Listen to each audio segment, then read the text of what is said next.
이번 주 바이에른 뮌헨이 토요일 저녁 10시 반 쾰른과 경기가 준비되어 있는데 이 경기에 당연히 김민재 선수가 선발로 나올 가능성이 높아요. 왜 그러냐면 지난 주말에 챔피언스리그 8강전 아스날과의 경기가 있었죠. 그런데 이번 주말 경기가 있고 그런데 이번 주말에 쾰른전을 하면 그 다음 경기가 또다시 바이에른 뮌헨 홈에서 아스날과의 경기입니다. 그러다 보니까 이번 경기는 아마 로테이션성 경기가 될 가능성이 높고요. 그리고 바이에른 뮌헨 입장에서는 이제 분데스리가 이제 일정은 아무래도 거의 마무리가 되었다고 봐도 무방합니다. 왜냐하면 바이에른 뮌헨이 얻을 수 있는 최대 승점이 78점이거든요. 그런데 이미 레버쿠젠이 76점이에요. 그러다 보니까 이번 라운드에 레버쿠젠이 승리를 하면 사실 우승 확정까지 될 수가 있어요. 그래서 바이에른 뮌헨이 지금 현 상태에서는 챔피언스리그에 집중하는 것이 가장 중요하기 때문에 챔피언스리그 8강 2차전이 남아있는 상황에서 주말 경기를 주전 멤버로 돌리지는 않을 것 같거든요. 그렇다면 이 분데스리가 이 경기는 파블로비치라던가 김민재라던가 아니면 우파메카노라던가 이런 주전급 자원이지만 현재 주전으로 못 뛰고 있는 자원들을 이제 관리해주는 측면으로, 그리고 이 선수들의 경기 감각을 살릴 수 있는 경기가 되어야 바이에른 뮌헨이 만약에 챔피언스리그 4강전으로 올라가게 된다면 챔피언스리그 일정을 소화하는데 당연히 큰 도움이 되겠죠. 그러다 보니까 이번 라운드에는 지난 아스날전에서 나오지 못했던 선수들 위주로 경기가 치러질 가능성이 높습니다. 예를 들면 수비 라인에도 마즈라위, 우파메카노, 김민재, 게헤이루 요 라인이 나올 가능성이 높고, 파블로비치도 이제 부상에서 복귀했기 때문에 파블로비치도 아스날전에 갑자기 쓰기에는 무리가 있어요. 그래서 파블로비치도 선발로 나올 가능성이 높고요. 그리고 사네도 지난 경기 나오긴 했지만 부상에서 복귀한 지가 얼마 안 됐기 때문에 경기 감각적인 측면에서 주말 경기에도 약간 기용을 할 가능성이 높거든요. 그리고 여기에 대해서 지난 경기 나오지 않았던 밀러,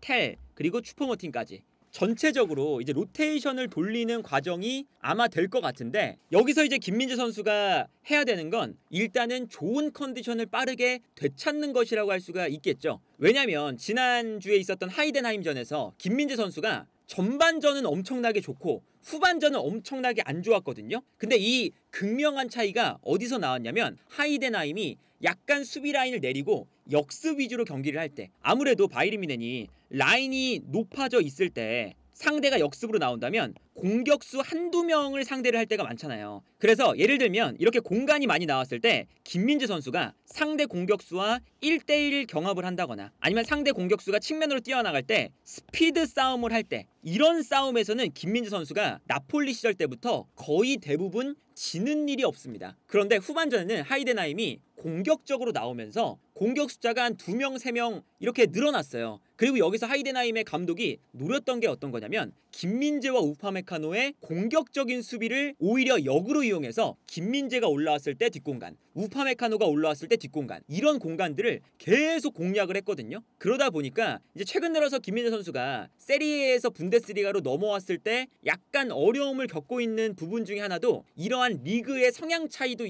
어느 정도 존재합니다. 세리아에서는 아무래도 중위권이라던가 아니면 약팀들이 역습을 할 때 한 명, 두 명의 공격수의 퀄리티에 의존할 때가 많아요. 생각해보면 라치오 같은 경우에도 임모빌레라던가 아니면 필리페 안데르손, 로마 같은 경우에는 지난 시즌에 타미 에이브라임이라던가 아니면 디발라, 그리고 아탈란타 같은 경우에는 앞쪽에 자파타라던가 아니면 무리엘, 아니면 지난 시즌 루크먼, 이렇게 주요 공격수들을 위주로, 공격수들의 개인 기량을 위주로 역습을 할 때가 많거든요. 그러면서 기본적으로는 수비 라인을 단단하게 지키면서 경기 운영을 할 때가 많죠. 그러다 보니까 김민재가 가지고 있는 장점이 되게 잘 발휘가 됐습니다. 1대1 상황에서 거의 제껴지지 않고 몸싸움을 할 때 몸싸움에서 대부분 이긴다는 거, 그게 김민재의 장점이거든요. 그런데 독일은 이제 거의 모든 팀들이 수비 라인을 높게 끌어올려서 공격을 할 때도 너네가 바이에른 뮌헨이지만 우리가 공격수를 2명, 3명 투입을 해서 한 골 정도는 넣어보겠다, 이러한 성향을 가진 팀들이 많아요. 쾰른도 그렇고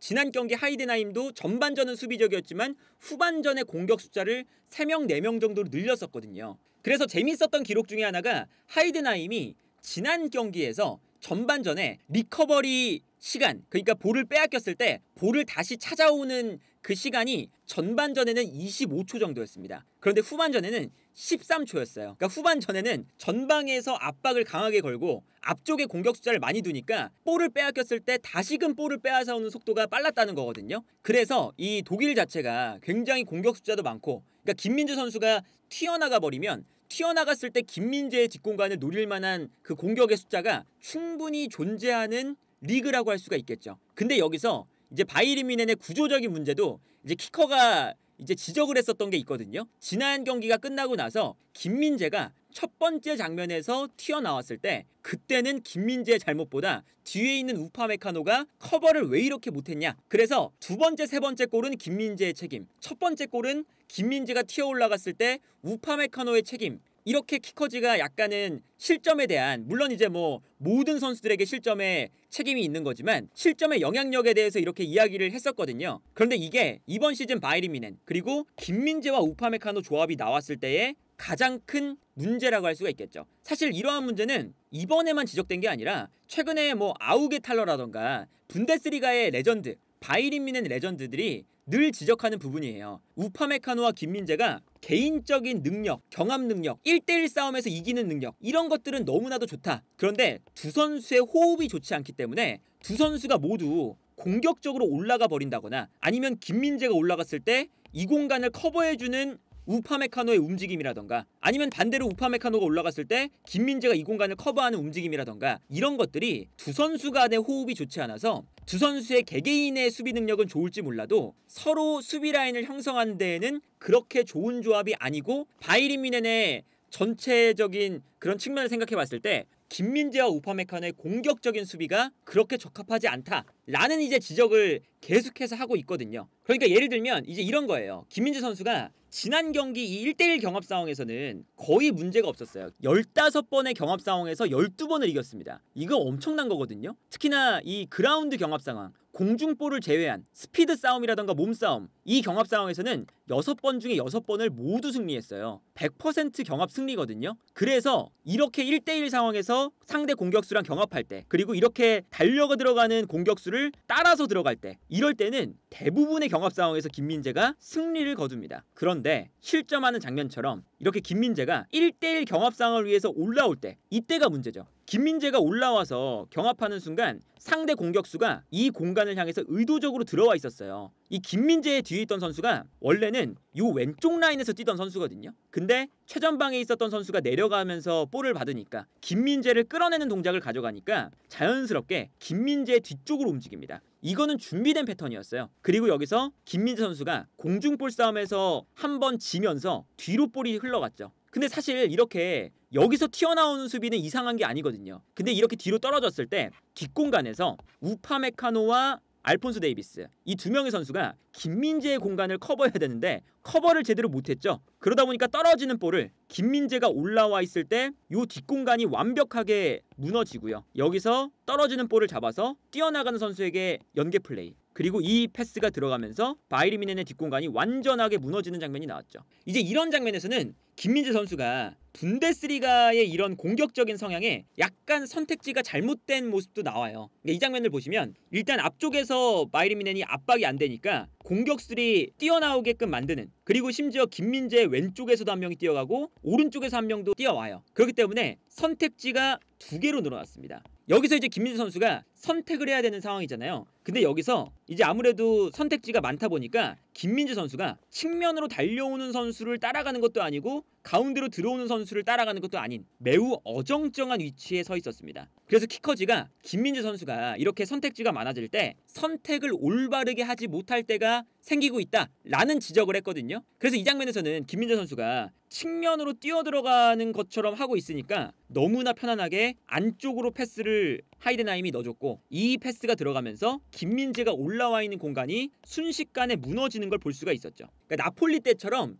김민재가 튀어 올라가면 뒤에 있는 공간을 커버하는 팀의 조직적인 그런 움직임들이 좋지 않기 때문에 김민재의 이 위험성을 가지고 올라가는 플레이가 문제점으로 발생할 수밖에 없는 상황이 이어지게 되는 거죠. 그래서 김민재 선수가 이렇게 튀어나가는 움직임도 가져가면서 뒷공간에 대한 이제 의식도 하면서 적절하게 좋은 선택지를 가져가는 그러한 플레이를 빨리 보여줄 수 있어야 바이에른 뮌헨이 챔피언스리그 8강전 위로 올라갔을 때 더 중요한 경기에서 김민재 선수가 나올 수가 있고요. 당연히 김민재 선수가 이렇게 공격적으로 나가는 수비가 어느 정도 보완이 된다면 다이어와 김민재를 뒀을 때는 당연히 김민재를 선택할 가능성이 높아요. 왜냐면 다이어가 나왔을 때는 이제 저런 뒷공간이 안 나오기 때문에 지금 다이어를 쓰는 거잖아요. 그러니까 다이어가 김민재와 뭐 개인 기량적인 측면에서 1대1 뭐 대응 능력, 수비 능력을 보면 당연히 김민재가 더 좋습니다. 그런데 최근에 김민재가 올라가는 이 위험성을 가지는 수비가 오히려 팀 전체적으로 위기를 초래하고 그리고 올라가는 수비에 대한 대응 방법이 바이에른 뮌헨에 지금 없다 보니까 김민재보다는 그냥 튀어나오지 않는 다이어가 더 있는 것이 수비적으로 조금이나마 리스크를 없애는 방법이다. 이렇게 판단을 하는 건데 그렇다고 해서 다이어가 좋은 수비를 보여주는 수비가 아니잖아요. 당장 지난 경기에서도 이 앞공간으로 뛰어들어가는